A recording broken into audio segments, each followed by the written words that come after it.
Okay, so this guy really had a lot of muscle to him, and I could tell that looking at him.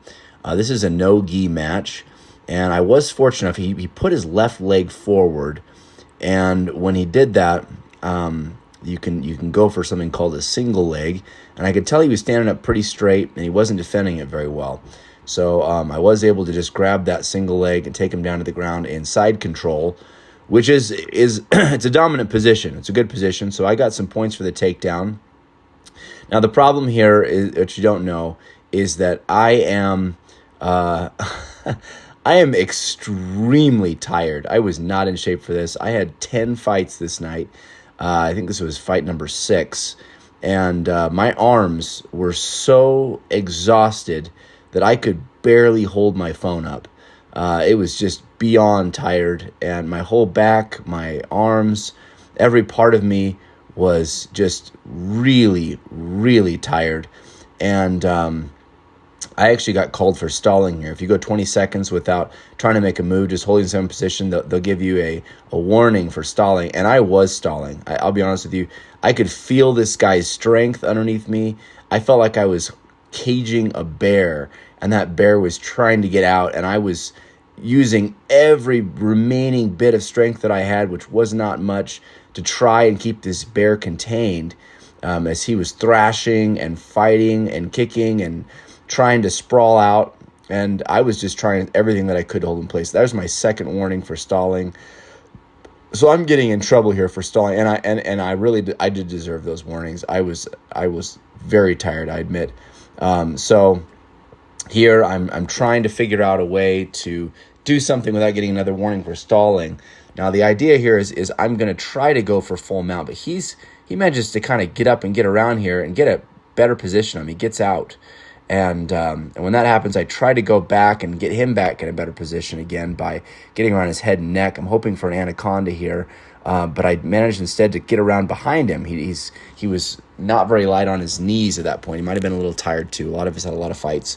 And he gave me his back, which is a good thing. So I get some points for back control, and really being behind someone is a very advantageous place, because you can apply what you call a rear naked choke. It's an arm around the back of the neck where you can choke out this person. Very powerful choke if you can get it. But this guy had very good choke control.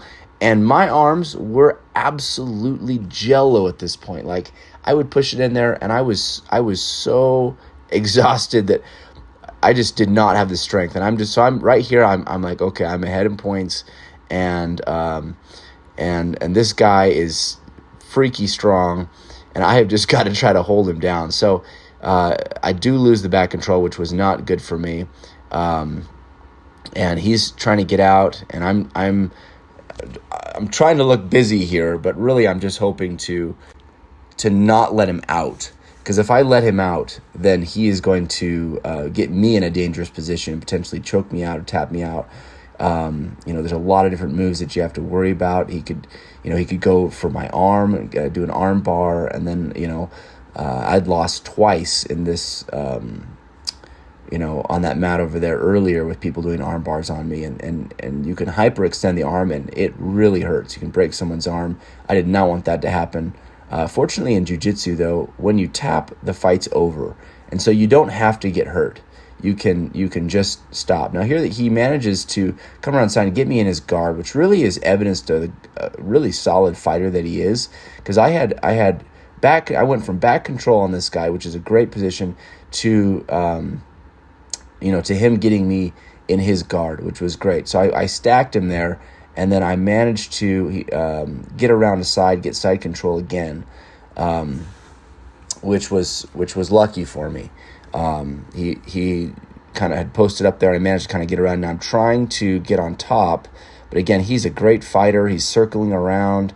He's making it very difficult for me, and I was hoping to get behind to get this rear naked choke is what you call it. So I've got my hooks in, I'm wrapped around him, but he's twisting on me, and he's also using his incredible strength to prevent me from getting the choke. And he actually goes to getting in my guard almost, but I managed to get on top again, and there I was in full mount. He's trying to get out of it, and he's really doing a good job. But he gets me in his guard, and then the time runs out, and so I'm ahead in points, and which is fortunate for me. I'm beyond exhausted at this point, and the fight is over.